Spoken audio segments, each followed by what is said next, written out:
शिवसेना पक्षप्रमुख उद्धव बाळासाहेब ठाकरे यांच्या संकल्पनेतून व प्रमुख मार्गदर्शनाखाली होऊ द्या चर्चा हा कार्यक्रम संपूर्ण महाराष्ट्र राज्यात व्यापक स्वरूपात राबविण्यात येत असून चंद्रपूर लोकसभा मतदारसंघामधील वरोरा भद्रावती विधानसभेतील वरोरा तालुक्यातील शेंबड या ठिकाणी होऊ द्या चर्चा हा कार्यक्रम आयोजित करण्यात आला। या प्रसंगी शिवसेना उपनेते मनोज पांडुरंग जामसुतकर हे प्रमुख उपस्थितीत राहून त्यांनी नागरिकांशी संवाद साधला।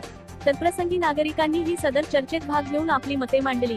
सोबत जिल्हा प्रमुख मुकेशभाऊ जीवतोडे, उपजिल्हा प्रमुख अमित निब्रड, विधानसभा संघटक सुधाकर मिलमिले, तालुका प्रमुख बिपिन काकडे, शहर प्रमुख संदीप मेश्राम, उपशहर प्रमुख मनीष गौतरे, युवासेना जिल्हा समन्वयक दिनेश यादव, सरपंच शेंबड बालाजी जीवतोडे तसेच युवासेना अन्य अंगीकृत संघटनेचे पदाधिकारी, भायखळा सहसंघटक सूर्यकांत पाटील, युवासेना मुंबई समन्वयक अमित तुकाराम जाधव व चंद्रपूर लोकसभेतील प्रमुख पदाधिकारी व स्थानिक नागरिक मोठ्या संख्येने उपस्थित होते। Report Fahim Sayyed.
It's cool.